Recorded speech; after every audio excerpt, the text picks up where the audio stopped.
Agora sim! Boa noite, pessoal. Tudo bem? Bem-vindos a mais uma Imunolive nessa quarta-feira, dia 1º de junho. Eu tô dando risada porque eu acabei de começar a live no Instagram da Carol e não no meu, não no nosso, do laboratório. Então, realmente foi bastante engraçado porque eu já tinha falado um monte de coisa sobre a Carol, que eu já vi que tá aqui assistindo a gente.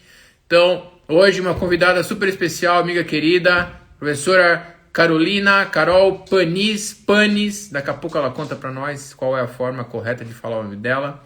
Ela é professora, pesquisadora da Universidade Estadual do Oeste do Paraná, colaboradora do programa de pós-graduação da Universidade Estadual de Londrina, já foi pesquisadora, visitante da Harvard, que mais? Várias coisas e ela vai contar para nós daqui a pouquinho. Ela faz um trabalho lindo, estudando a relação entre toxicologia ambiental. Na verdade, eu nem sei se posso usar esse termo, toxicologia, acho que sim, mas enfim. Ela trabalha com a relação de agrotóxicos com câncer em mulheres, câncer de mama, e eu tenho certeza que ela vai falar muito mais sobre isso, sobre o trabalho dela para nós. Tenho certeza que vocês todos vão gostar. Agora sim, eu vou fazer o invite para ela no Instagram do laboratório e não do da Carol, como eu tinha feito agora há pouco. Fala, Carol, tudo bem? Você tá por aí? Tô te vendo. Também estou te vendo. Oi, querida, tudo bem? Tudo bem, e você? Tudo ótimo, melhor agora. Obrigado por ter aceitado o convite. Eu que agradeço, uma honra. Imagina, que é isso. Bom, eu dei uma breve introduçãozinha sobre você, sobre o seu trabalho, de onde você é. Mas, Carol, nas lives, o que a gente costuma... Bom, antes de tudo, essa live, a grande maioria das pessoas que acompanham a gente são pós-graduandos, né, do Brasil, enfim, alunos de mestrado, doutorado, pós-doc. E a ideia dessas lives é um bate-papo descontraído sobre as linhas de pesquisa de super fera pesquisadores do Brasil, como você. E para não falar também só do seu trabalho, falar um pouco da carreira, falar um pouco do caminho que trilhou para chegar até onde a gente está hoje. E aí a primeira coisa que eu queria ouvir de você, eu já dei um spoiler inicial, falando que a gente estudou na UEL juntos, mas eu queria que você falasse para quem está ouvindo a gente um pouco da sua carreira, onde você começou, qual o caminho que você trilhou para ser aí hoje professora, pesquisadora da UniOeste, onde você está. Beleza. Bom, primeiro, boa noite para todo mundo que está ouvindo a gente, ou vendo, né, as duas coisas. Eu registro aqui que eu sou debutante de Instagram. Eu sempre tive resistência em ter um Instagram, o nosso laboratório tem. E justamente quando o Jean me falou da live, o Instagram do laboratório foi denunciado por ser menor de idade. Na verdade, sim, eles os dados, e aí o nosso foram completar e colocaram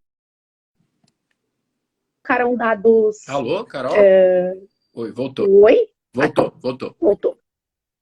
Enfim, as meninas foram preencher os dados do laboratório e colocaram a data de fundação, que o nosso laboratório tem 8 anos, então. E aí a gente está inadimplente agora, durante uma semana aí, esperando uma resposta do Instagram. Então eu criei um Instagram só para fazer a live. Isso é engraçado. Então, se algumas coisas derem errado durante a live, azar de principiante. Mas, enfim. Mas eu sei bem como é que é. Você pode ter certeza, no começo, para mim, também foi difícil, Carol, sem problema. Sim. Não, tranquilo, vai dar tudo certo. Bom, fala um pouquinho de como é que essa história começou, né? Eu acho que é bem importante isso que vocês fazem, não só de divulgar a ciência, mas de falar um pouco da carreira das pessoas. Queria eu ter ouvido alguém lá quando eu comecei, né? A gente não tinha rede social, eu comecei na graduação na UEL, 1999, né? Então já tenho uma certa estrada.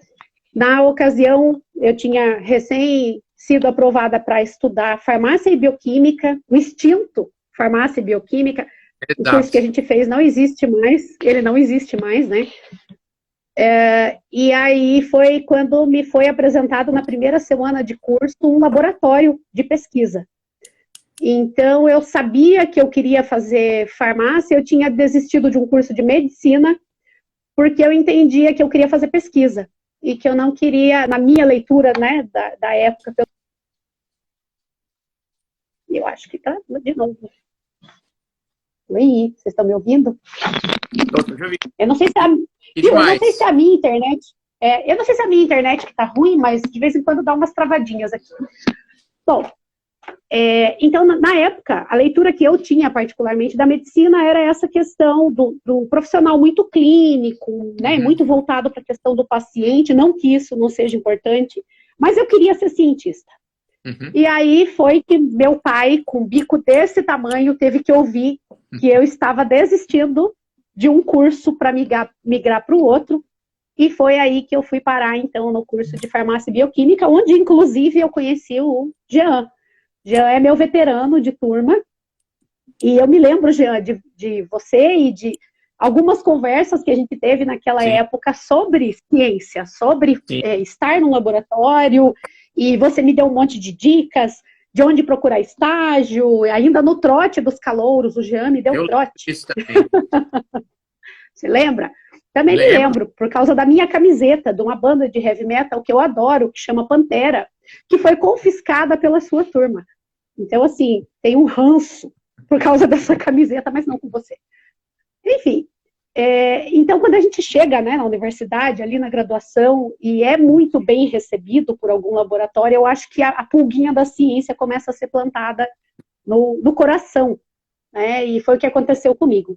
Minha primeira orientadora era recém-chegada dos Estados Unidos, e ela estava, assim, doida por um aluno de iniciação científica, e eu doida para fazer estágio. Então, as coisas se casaram, e foi assim que eu fiquei 4 anos trabalhando com peixes. Eu comecei a minha carreira trabalhando com peixes. E já naquela época eu estudava estresse ambiental, o impacto de estresse ambiental nesses animais. Então, eu estudei os peixes não só lá no laboratório, mas a gente foi a campo. Eu fui fazer pesquisa em rio, basicamente ali na bacia do rio. É bem interessante, na bacia do rio Tibagi, que é um rio, né, no qual o município de Londrina está inserido. E a gente avaliou o impacto da exposição a metais pesados naquela época, e foi quando eu iniciei nesse mundo ambiental. Mas eu achava que eu não ia ficar mexendo nem com peixe, nem com meio ambiente. E eu conheci o mundo da imunologia, que é um caminho sem volta. Foi aí... Não é? Foi aí que eu conheci uma professora brilhante, que eu tenho certeza que também influenciou o Jean, que foi a professora Edna Reich. Com certeza. Na época eu já havia sido contaminada pela imuno durante a graduação, com o grande professor Fileno e a maravilhosa professora Maria Angélica Watanabe, minha referência até hoje. E os dois, né? O professor Fileno foi meu orientador, inclusive. Com certeza, enfim, foi o meu primeiro mestre. Foi seu também. Foi, porque eu me lembro que quando eu conheci você, você já era aluno do Fileno. Sim. Isso mesmo. Bons Enfim, tempos. Bons tempos. Bons tempos, com certeza. Quando o laboratório era bem pequenininho. Era um cubículo o laboratório do Fileno. Muito bom. E hoje eles são gigantes. Muito bacana. Enfim, merecidamente. Eu entrei merecidamente, com certeza. E aí eu entrei para esse caminho da imuno, fiz lá uns trabalhinhos com a professora Edna Reich, fui apresentada especificamente aos linfócitos TCD4 e TCD8, eu fui trabalhar com pacientes imunossuprimidos e com HIV. Né? Então, especificamente, eram pacientes com infecções hospitalares e tal. E aí eu virei aluna do curso de especialização, que também é uma coisa inevitável, né? Você sai da universidade, se você não vai fazer mestrado, você vai fazer especialização por um tempo. E aí eu até... Na época, pensava em trabalhar com câncer, que sempre foi uma coisa que me perseguiu, assim, não só pelo histórico familiar, que mais tarde eu saberia a duras penas como mãe de paciente oncológico, né, o que aconteceria de fato nessa história toda que me persegue desde da minha infância, né, na minha família, enfim, queria trabalhar com câncer. Não consegui nesse primeiro momento. Fiz até, estou tentando lembrar o nome do pesquisador, mas eu não me lembro. Eu fiz um pedido para tentar um mestrado aí na USP. E o professor me aceitou. Esse professor não trabalhava com imuno, mas ele me aceitou. E aí eu fui fazer um exame e descobri que eu tinha que tomar uma decisão que eu acho que foi a decisão mais importante da minha vida, que era decidir se eu queria ser mãe ou não. Porque eu estava com um problema de saúde e esse problema ia me impedir no futuro de ser mãe. Caramba, né? Então, não sabia. decisões, né, que a gente tem que tomar. Então, eu adiei o mestrado, eu desisti de ir para a USP e fui trabalhar, né, a vida do farmacêutico ali por um tempo. Uhum. E foi aí que passaram-se 3 anos e eu descobri, né, que eu estava grávida e eu consegui, então, ter o meu primeiro filho e deu tudo certo. Mas, né, a pulguinha lá da ciência estava me Claro. cutucando, eu sabia que não era isso. Não Eu vou era te isso que eu interromper, queria mas fazer da conta pra vida. nós, seu filhão. Eu conheço seus filhos, são lindos. O seu maior tá com quantos anos? Ele tem 16 anos Oh. e, assim, até a Nora eu já tenho, gente. Eu tô muito velha. E ele não quer ser cientista. Veja, ele Ufa! sempre me falava isso. Ufa. Ele acompanhava muito meus experimentos, né? Ele acompanhou minha vida toda aí de bancada, como seus filhos acompanham também, Sim, é inevitável, né? Eles vão sim. para dentro do laboratório e ele agora já é um adulto que quer ser engenheiro. Nada de Que, ciência desse tipo da nossa. que demais, que demais. Sim. Mas aí, enfim, planos adiados, conheci não, retornei conversar com o Fileno, e foi aí que eu entrei para o mestrado na UEL, fiz o mestrado em imunologia, trabalhei com um modelo que eu acho sensacional, que é a doença de Chagas, né? Sim, Tive a oportunidade sob orientação do Fileno e co-orientação do grandíssimo professor Rubens Secchini, trabalhei sim, aí o eixo do óxido nítrico, né, nesse sim. modelo. Tive a oportunidade de discutir o meu modelo com um cara grandioso, que é o Rick Tarleton, na época do mestrado ainda, Belíssimo.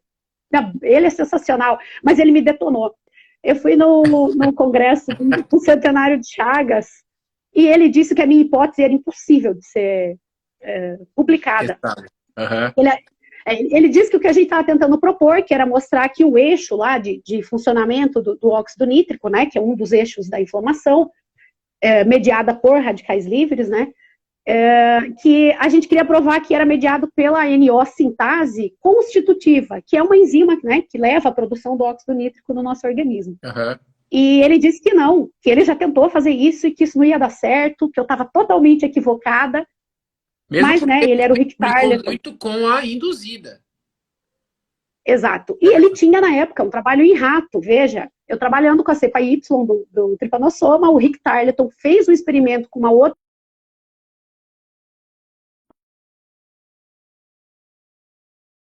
Alô, Carol? Oi? Oi. Tô te vendo e te ouvindo. Oi, agora voltou. Cortou você um pouquinho. Repete, por Não, favor. beleza. Sim, eu disse que, assim, ele era o Rick Tarleton e eu era só eu, então não tinha nem discussão, né? Apesar disso, eu continuei, eu trabalhava com camundongo, né, com uma cepa diferente da dele, a gente continuou trabalhando nesse modelo. E em 2017, vejam, eu concluí esse mestrado, eu iniciei esse mestrado em 2007, né? Nossa. E em 2017 o meu artigo foi publicado, porque o professor engavetou o meu trabalho. Ele falou, vamos amadurecer essa ideia, né, vamos com calma. E no final das contas, ele, lá na frente, acabou tá aí na literatura. Que E demais. disso eu ainda estava assim, satisfeita com o modelo, satisfeita com a imuno, mas eu queria trabalhar com o humano. A minha pegada sempre foi assim, um dia eu vou trabalhar com humano e com câncer. E como lá no Fileno tinha um modelo de tumor de Walker, que é um modelo experimental para você estudar um sarcoma mamário, né? Uhum. Eu falei, bom, vou começar a ajudar a galera do câncer aí quando eu tiver tempo. E acabou que eu me enfiei nesse negócio do câncer e o professor ficou assim, tipo, Carolina, volta para a Terra. Você trabalha com doença de Chagas. Então, acho que ele já sabia que eu ia migrar uma hora ou outra para o câncer e foi o que aconteceu. Eu terminei o mestrado em 2009, abri uma seleção de doutorado e lá no professor Rubens, que era meu orientador, e a gente acabou que eu, né, fui trabalhar com o Rubens num projeto que ele havia acabado de ganhar recurso. Ele não trabalhava com câncer humano, mas ele ganhou Aham. dinheiro para um projetaço do PPSUS, né? E fui eu, né, com a Karen, começar do zero, tudo de novo, no doutorado. Mas aí sim, que eu oficialmente começo a minha história com câncer em 2009. Então, desde 2009 para cá, eu trabalho com isso. Na Mas época ainda não desculpa era interromper, meu. mas continuando na sequência de redox, de radical de oxigênio, né? Sim, Legal. Sim, o professor Rubens é especialista nessa área, né, de sinalização redox, estresse oxidativo, então foi uma baita oportunidade de trabalhar com ele. Para quem conhece a área de estresse oxidativo, o professor Rubens, ele foi orientado do Barry Halliwell, que é a maior autoridade que a gente conhece em estresse oxidativo no mundo. É mesmo. Né? É autor do livro que é famosíssimo, né, do Free Radicals, enfim, eu sou neta de Halliwell, então eu não o conheço pessoalmente, conheço todas as palavras do livro dele. Enfim, professor estudou no King's College, então né, uma referência para o mundo. E eu tive, assim, o presente, foi um presente, né, mais uma vez para quem está ouvindo a gente, vai ver de repente essa live aí no futuro, sejam muito gratos aos seus orientadores. Eles abrem caminhos para a gente, assim, que, olha, é um negócio mágico. Se não fossem eles, eu não estava aqui, o Jean não estava aqui, e vocês, né, não vão chegar onde vocês têm que chegar se não for pelas mãos de um bom orientador. Né? Então, é uma coisa muito boa, essa história dos orientadores, né? Eu concordo com você, Carol. Só, desculpa te interromper, mas é isso mesmo. Eu acho que nosso papel, que agora a gente está desse outro lado, digamos assim, da história, né? Mas é bem isso mesmo, né? Além da orientação, no nosso caso, e a gente passou pela mão de pessoas, pelas mesmas pessoas, no caso do Fileno, eu falo, não é só orientação técnica, né? O Fileno, de fato, eu brinco que se eu já tinha a chaminha da ciência, ele foi lá com o lança-chamas e o negócio explodiu, né? E eu acho que eu vejo que você teve isso com o Rubens, né? Sim, sim. Da mesma forma que existem pessoas que jogam água para apagar esse fogo, tem os que jogam gasolina, e esses aí, eles conseguem levar a gente longe. Mas as que jogam água, a gente nem comenta, porque elas têm que ficar no ostracismo. Isso aí. E assim, eles acham que estão jogando a gente para baixo, mas estão jogando para cima. A gente não desiste. Enfim, dessa história toda, eu fui parar no laboratório do Rubens, fiz o doutorado no que eu queria. Então, assim, gente, se hoje vocês trabalham com uma coisa que não é exatamente o que vocês sonham na vida como linha de pesquisa, a gente tem que enxergar como uma escada de oportunidade. Né? Foi por eu trabalhar com o modelo de Chagas, aprender muita imuno, de uma maneira assim que hoje eu dou aula de imuno aqui na universidade, e a coisa flui muito bem porque a gente teve essa experiência na bancada. Você sabe como é que o bicho, né, como é que é a inflamação, como é que produz citocina, não é porque eu li no Abas, é porque a gente trabalhou no modelo que faz isso. É muito diferente. Com certeza. Né? Então vejam que vocês vão chegar nos modelos que vocês querem, nas linhas que vocês querem. O que a gente precisa é ter, eu sempre brinco com os meus alunos, a gente tem que ter um conteúdo primeiro, né? A gente tem que ir aprendendo e acumulando conhecimento, que uma hora você vai bater na porta do cara que você quer e ele vai te receber se você tiver ali debaixo do teu braço alguma coisa para oferecer para ele. Com certeza. E eu concordo com você, Carol, porque ainda mais no Brasil a gente tem tanta dificuldade e às vezes a gente tem o desejo de trabalhar com o modelo XYZ e lá fora é muito fácil você falar, você busca alguém que faz esse modelo, que tem grana e beleza. Aqui é complicado, então realmente passar talvez por outras, fazer um caminho às vezes um pouco tortuoso, mas para chegar onde você quer, realmente vale a pena. E eu acho que eu me identifico com você porque eu também fiz isso, né? A gente também veio de Londrina, depois eu vim para São Paulo, nós dois depois fomos para fora. Tem que dançar a dança, não tem jeito. Sim, não é fácil, mas dá tudo certo no final. Tudo que a gente está falando aqui é para estimular as pessoas, exatamente, não é nunca para desestimular ninguém. É só para contar aqui, né? Não é fácil para ninguém. Se não está fácil para vocês, não foi fácil para quem chegou onde está hoje, né? Com certeza. Enfim, e não vai ser fácil. A gente tem um monte de perrengue diário aí, né? Só desafios. E como no Brasil mais ainda. Mas enfim, né? Chegando onde a gente queria trabalhar, a partir dali a minha formação deu um salto, porque através do meu doutorado a gente conseguiu fazer uma publicação, assim, de vários pontos muito importantes para a literatura, que eu estava trabalhando com o humano, com a questão da toxicidade da quimioterapia, dos mecanismos, e a partir disso a gente adicionou muita informação para a literatura, ao ponto de, assim, a gente publicar 20 papers resultantes desse doutorado. Então, assim, Uau. não falo pelo número de papers, mas pela relevância do tema. A gente realmente achou um buraco da literatura e meteu a cara. Né? Então, eu acho que mais uma coisa para pensar, Jean. Você teve a oportunidade de ir para a USP, que é uma baita de uma instituição, né? Eu fiquei o meu mestrado e doutorado na UEL, e você sabe das limitações que a gente tem aqui no estado do Paraná. A gente teve uma evolução, uma melhora com a criação da Fundação Araucária, que é o equivalente da FAPESP, só que, né, financeiramente bem menor. Mas a gente tirou leite de pedra com boas ideias. E eu não esqueço que o professor Rubens me disse que a ciência começou com uma cabeça e um microscópio. Os caras não tinham dinheiro, os caras não tinham RNA-seq, eles não tinham nada. E fizeram a parte mais importante da ciência, que é responder perguntas boas, relevantes, que estão em aberto. Então, às vezes, o acadêmico ele tem uma frustração, né? Porque ele queria fazer um sequenciamento, queria fazer um exoma, queria fazer um negócio muito elaborado. Quanto eu ouço isso, gente? Poxa vida, mas a gente está numa universidade pequena, não tem grana para isso, não tem grana para aquilo.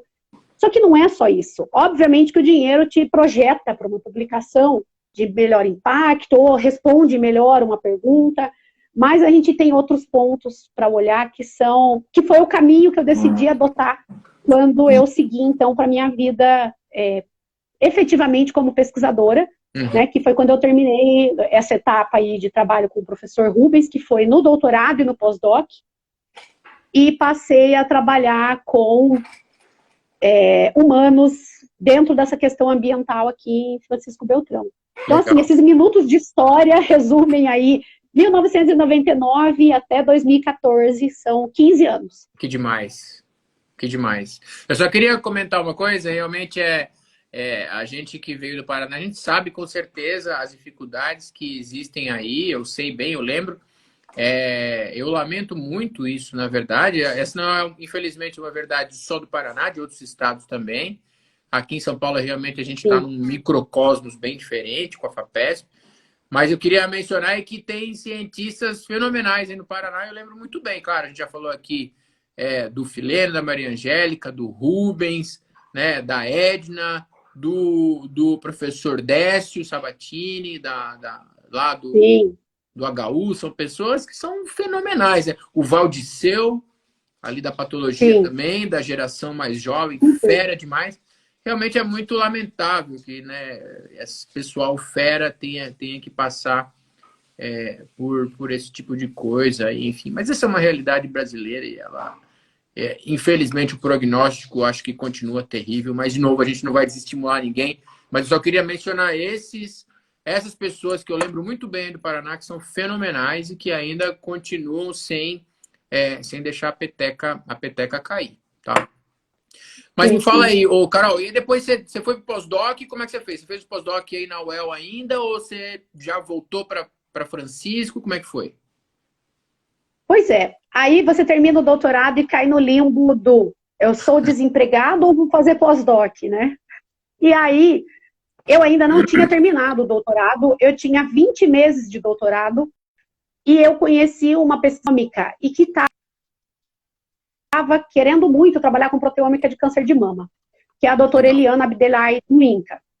E numa troca de meia dúzia de conversas ali, a doutora Eliana falou para mim, viu, você não topava vir para cá fazer uns experimentos, vamos começar a testar tuas amostras, fazer alguma coisa, né? E veio o convite para fazer o pós-doc, eu fiz a seleção do PNPD, que foi um programa muito famoso, hoje está caído, mas eu peguei o auge do PNPD, logo que ele foi... Era um ótimo programa. Ter PNPD. Sim, é uma bolsa muito prestigiada, né? Uma bolsa que na época era considerada assim, quem tem PNPD é a elite do pós-doc no Brasil. Era uma bolsa difícil. É uma bolsa difícil de conseguir, uma bolsa que tinha poucas vagas, né? E aí eu fiz essa seleção. Eram 3 anos iniciais, né? Isso, você tinha uma certa estabilidade ali, né? Você podia desenvolver uma pesquisa mais longa, era uma grana boa, não era uma grana ruim, uma grana um pós-doc muito bem remunerado, próximo ao salário de um professor, com os descontos, só que a gente não pagava imposto de renda, então era um baita negócio, né? E aí eu comecei a fazer um trabalho com a doutora Eliana, na orientação ainda do Rubens, porque eu, né, ainda utilizava esse banco de amostras que eu construí durante o doutorado, e a gente daí foi, né, pleitear uma nova tecnologia das ômicas, que eu não conhecia, não tinha na UEL.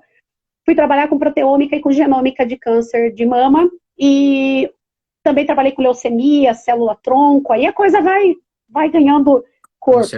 Eu fiquei 2 anos, daí no INCA, isso não mais na UEL, né? Eu fui para o Instituto Nacional de Câncer, no Rio de Janeiro, no Laboratório de Células-Tronco, e lá a gente começou, então, um estudo para buscar genes e proteínas que conferem essa característica tronco para células, né? E a gente descobriu um monte de coisa muito legal. Pós-doc também rendeu aí umas 10 publicações bem boas. Que fera. Então, assim, né, a gente vai acrescentando informações para o nosso HD que vão fazendo a cabeça da gente desenhar o que a gente quer fazer enquanto pesquisador. Mas eu ainda não tinha emprego, eu ainda não estava concursada. Na verdade, eu conheci um pesquisador do Canadá nessa oportunidade aí que eu estava no INCA, e eu decidi que eu ia embora para o Canadá fazer um período lá, né? E nessa ocasião eu já tinha o meu filho, o meu marido, que é advogado, não é da minha área, e a gente conversou e falou, não, vamos embora, vamos ficar lá uns 2 anos, ver como é que isso se desenrola e depois decide se volta para o Brasil ou não. Aquela situação que todo mundo já teve na vida, de tomar a decisão do volto ou não volto. Mas que legal que você teve o apoio dele e todo mundo foi. Foi fantástico, né? Viu, mas pro Canadá eu não fui. Veja. Ah, você não foi? Eu tava Não, eu desisti, e tem um motivo muito bom. Porque no meio do caminho, né, eu ia trabalhar com quebras cromossômicas, com uma área de genética muito legal, que tem a ver com a instabilidade genômica, né, do câncer de mama. Só que daí, depois de ser aceita e começar a providenciar toda a documentação e tal, abriu um concurso. E eu fui fazer esse concurso num lugar que eu nunca tinha ouvido falar na vida, e que poucos de vocês também ouviram falar, que é o tal do Francisco Beltrão. Sim. É uma cidadinha muito simpática, o Jean já veio para cá prestigiar a gente em vários momentos ali.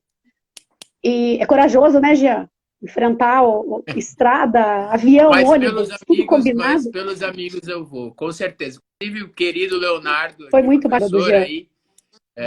Exatamente. Mas é uma aventura, sim, admito. É uma aventura. E aí eu fiz o concurso. Quando eu vim fazer o concurso, a cidade estava inundada. Porque eles têm um rio que corta a cidade, choveu muito, e aconteceu uma inundação. E quando eu cheguei aqui, eu olhei e falei, cara, eu vou fazer concurso para morar nesse lugar? Não vou. E aí, meu marido me disse, não, vamos fazer e ver o que acontece. Cultura de Londrina para cá, eu vim estudando no avião, eu ainda estava no Rio, eu vim até Londrina de avião e de Londrina para cá de carro. E o tema que caiu na minha prova foi o tema que eu estudei no avião. Que era o tema que a doutora Edna Reich não, só acontece comigo. A doutora Edna Reich desenvolveu, né, durante a minha orientação, o tema comigo da especialização, que foi a questão das infecções em pacientes com HIV e a relação com as contagens de CD4 e CD8. Esse foi o tema da minha prova escrita. Que demais. Quando eu olhei esse tema, eu já fiquei animadíssima. É lógico. Porque eu me lembro que o meu pai é uma pessoa que não tem estudo. Aí ele me disse assim, eu falei, pai do céu, eu vou fazer o primeiro concurso da minha vida, que era esse, né, concurso para docente. E aí ele falou assim para mim, vá tranquila. Você precisa saber, ele falou, quantos candidatos tem? Aí eu falei, na minha vaga são 14. Aí ele falou, beleza, você precisa saber onde você está, entre o primeiro e o último. Então, vá com esse pensamento e faça a tua prova bem tranquila. Interessante. E foi assim, foi com esse pensamento que eu vim, e quando, né, saiu esse tema, eu já fiquei assim, palpitando. Eu falei, meu Deus, eu tenho chance de passar, pelo menos na prova escrita. Eu tinha estudado, eu tinha me preparado, né, não vinha à toa para essa distância, eu falei, eu vou para tentar ganhar. E aí eu passei em primeiro lugar na prova escrita. E no outro dia tinha a prova didática, adivinha qual foi o tema? Soma Cruzi. Ó, bem na hora de contar o tema, travou. Aí, voltou. Bem na hora que eu fui falar o meu tema, travou. Voltou. Então, o tema da minha prova, o tema da minha prova didática, como eu estava dizendo, né, Trypanosoma cruzi, E aí eu falei, cara, essa prova é para mim, essa Poxa, vaga é minha. com Porque aí eu certeza, tinha recém, né? com Eu tinha um certeza. mestrado em tripanossoma, uma história prática com tripanossoma, e eu fiz essa aula para uma banca especialista em T-Cruz, e ainda eu não sabia, fui saber depois. O pessoal de Maringá, que é fortíssimo aqui no Paraná, É em tripanossoma, fortíssimo, o com grupo do. certeza. Fortíssimo. Grupo do professor Celso Nakamura. E ele mandou um pós-doc Ah, para essa sim, banca dele, que era fera. Cara fera. sim. Nossa, E aí, né, pessoal sensacional. Saí da prova e eu falei pro meu marido, olha, se eu não passei, eu fiquei muito perto. E acabou que enquanto eu estava na estrada, eu estava sem internet, e meu celular, de repente, entrou na internet, começou a piscar. Na época, a gente tinha o Messenger do envelopinho, né? Não era o sim. WhatsApp ainda. E começou a piscar no meu celular, o ano era 2012, né? 10 anos atrás. Começou a piscar, parabéns, parabéns, que maravilha, nananã. Aí eu falei, gente, estão dando parabéns para mim por quê? Esse povo tá batendo pino, né? Eu tinha passado no concurso, já Que tinha saído o demais. resultado e só eu não sabia. Então, assim, Que- as voltas que essa história toda deu até chegar aqui foram engraçadas, na verdade. E estamos aí hoje, né, desde Que legal. 2014, então, oficialmente. 2014 eu tomei posse e começou essa jornada maluca.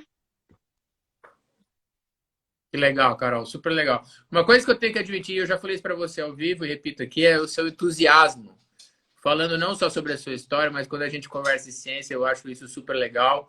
E quando eu fui visitar você, visitar o Léo naquele evento, é muito legal como você passa isso para os seus alunos. A Carol, ela é maluca, assim, desse jeitinho, mas ela é maluca também porque ela tem um laboratório gigante, sei lá, 15, 20 iniciação científica, que é uma maluquice. Mas e é todo mundo 24 com hoje. 24. E é todo mundo com esse entusiasmo que a Carol tem, realmente é uma coisa muito legal. Carol, e aí me fala o seguinte, o teu laboratório hoje está interessado em saber o quê? Eu queria que agora a gente afunilasse um pouco para o lado mais científico e falasse do seu trabalho, que eu acho lindo, que é a questão da Sim. relação dos agrotóxicos com os cânceres de mama, que você vem estudado aí nos últimos anos. Pois é. Quando eu cheguei aqui com nada debaixo do braço, não tinha. Quando eu cheguei em Francisco Beltrão, não tinha laboratório, não tinha nada. Mas eu tinha que montar um projeto para poder receber a tal da dedicação exclusiva, né? Que todo professor tem Uhum. direito, desde que né, exerça a parte da pesquisa. E, lógico, eu queria muito ser pesquisadora, ter minha linha de pesquisa. E aí eu fui passar um dia no Hospital do Câncer aqui, conheci o pessoal, o Dr. Daniel Reck, a Cíntia Reck, que são, ele é o médico, ela é a administradora do hospital. E aí é que veio a ideia do que eu vou fazer. Porque, veja, eu pisei em Francisco Beltrão, abri um edital universal, eu não tinha ideia do que eu ia escrever, porque como é que eu ia concorrer com o professor Rubens Secchini, por exemplo, ou com a doutora Eliana, que foi minha supervisora de pós-doc, né? Uhum. Não tinha nem fundamento eu continuar trabalhando com biologia redox. E aí que Uhum. veio a ideia de sentar ali, né? Aí vem a coisa da observação, né? Seja observador. Foi começar a bater papo com os pacientes. Então, nessa conversa que surgiu essa ideia de trabalhar com agrotóxico. De mais ou menos, eu me lembro de 10 mulheres que eu conversei naquele dia, 7 eram expostas a agrotóxico ocupacionalmente, ou seja, trabalhadoras rurais que estavam sentadinhas ali esperando atendimento ou para quimioterapia ou para diagnóstico, e isso chamou minha atenção e eu pensei, cara, é isso que eu vou escrever para edital universal. Eu vou avaliar tudo que eu sei, mas nesse contexto ambiental. E Uhum. aí a coisa, né? Daí para frente eu conheci a galera da Geografia da Saúde, que é um pessoal que estuda o impacto, né, social, ambiental, geográfico de toda essa questão de pesticida também. E a gente acabou Uhum. se juntando e montando então um projeto só para fazer essa avaliação das mulheres que são expostas ocupacionalmente e como é que isso desregula toda a parte molecular ali dos tumores, né, para que elas tenham, então, uma doença aí mais agressiva. A gente vem observando nesses últimos 8 anos. Ah, não. Carol? Oi, querida. Oi, Desculpa, tô cortou te de ouvindo. novo você. Repete só esse finalzinho, por favor. Aí eu disse que aí que veio a ideia, então, da gente fazer esse foco, né, voltado para essa questão, junto com o pessoal da geografia aqui, Legal. que tem o doutorado, o curso de doutorado, né, e que tem essa experiência na área ambiental. Então, de lá para cá, faz 8 anos que a gente vem tentando entender mecanismos moleculares associados à agressividade do câncer de mama em mulheres ocupacionalmente expostas a pesticida. Legal. Que demais. Meu, fantástico, né? Você chegou lá, observou o campo que você tinha para investigar e você matou de cara a riqueza que você tinha na mão, que é a questão da exposição ocupacional dessas mulheres, né? São mulheres da lavoura, obviamente. E, me explica só uma curiosidade: é o pequeno agricultor ou é o agricultor terceirizado da grande empresa? Como é que funciona? Só uma curiosidade mesmo. Sim, isso é bem importante. Quando a gente fala de agricultura, de pesticida, a galera pensa muito nessa agricultura que tem na região do Mato Grosso, por exemplo, Escala, né? Uma região bastante plana, né, uma região mecanizada, onde o cara sobe no trator e aplica agrotóxico o dia inteiro, protegido, numa cabine, com filtro EPA, né? E não é a realidade da nossa população. Aqui o sudoeste do Paraná, ele tem, para você ter uma ideia, o segundo maior PIB agrícola do estado. Essa agricultura, ela é bem interessante, é uma área muito rica, muito rica. A produção uma área formada... Então, aí como a gente tem uma área que é formada principalmente por pessoas que vieram na época de colonização, então tem polonês, tem italiano, tem a galera que veio da Europa, refugiada da guerra, né? A gente tem agricultura familiar. Então, para vocês terem, quem não sabe, o Paraná é o maior produtor de alimentos do mundo. Então, todo mundo aqui come alimento do Paraná, mesmo estando em São Paulo, né? Que loucura. E a agricultura aqui, então, é uma agricultura bastante manual, bastante voltada para essa agricultura de produção de alimentos, diferente do Mato Grosso, por exemplo, que tem a produção voltada para exportação, soja, milho e cana-de-açúcar. E muito gado então, também. Então é diferente. Né? Muito gado, exato. Então a gente tem um perfil diferente do resto. Legal. Ô, Carol, e aí me fala o seguinte, quais foram os dados que vocês obtiveram em relação a essa prevalência? Então, você classificou as mulheres, eram só câncer de mama, havia outros tipos de câncer, eram mutações habitualmente conhecidas, eram mutações completamente diferentes. Essas mutações ocorriam em onde? Eram proto-oncogenes, eram whatever. Conta para nós um pouco mais sobre essa história. Então, a partir do momento que a gente começou a bater esse papo com as mulheres, a gente fez um levantamento de dados, porque nem o hospital, olha que como a universidade é um negócio transformador, né? A gente, aqui no hospital, não tinha esses dados, a gente não tinha alguma sistematização que dissesse assim, ó, sua incidência de câncer de mama é igual à do Brasil, ou é maior ou é menor. Nossa. Então, a nossa vinda para cá foi assim, eu vejo como uma coisa que tem um impacto social. Não é a ciência, né, ela já é importante por si, mas quando você tem um alcance social, ela ganha uma força assim absurda. E foi aí que a gente mostrou que a gente tinha pelo menos 40% mais casos de câncer de mama do que o resto do Brasil. 40%? Né? 40%, baita, né, aumento. A gente tinha uma mortalidade... Desculpa te interromper de novo, mas aí eu acho super interessante esse dado ele é brutal, né? E se você clusteriza por faixa etária, como é que é com a faixa etária? Eu suponho que as mulheres mais jovens sejam acometidas. Que tristeza. Temos bastante mulheres abaixo de 50 anos. A idade de corte para câncer de mama é 50 anos. E a gente tem um bom percentual dessas mulheres aí, o que é diferente do resto do Brasil. A média de incidência de câncer de mama no Brasil gira em torno de 56 anos. Né? Então, a gente está bem abaixo dessa média e isso compromete tratamento, compromete padrão de resposta, quimioterapia. Mas, assim, chamou a atenção a incidência e a mortalidade, que a gente tem uma mortalidade que vem se mantendo aí ao longo dos anos, essas médias que eu estou falando aqui, esses percentuais, a mortalidade é 15% maior do que no resto do país. E isso também chama a atenção, né? Porque se eu tiver uma 15% maior, então, assim, né, viver no sudoeste te confere o risco da sua chance de morrer. Então, isso é péssimo, né? ser exposto a Que agrotóxico loucura, ocupacionalmente é uma coisa 15% a mais. 15%. Ô, Jean, vai dar uma travadinha, porque eu vou trocar minha rede de internet aqui, eu vou sair do Wi-Fi só para ver se eu melhoro minha. Não, tá indo bem, tá indo bem. Mas você quem manda.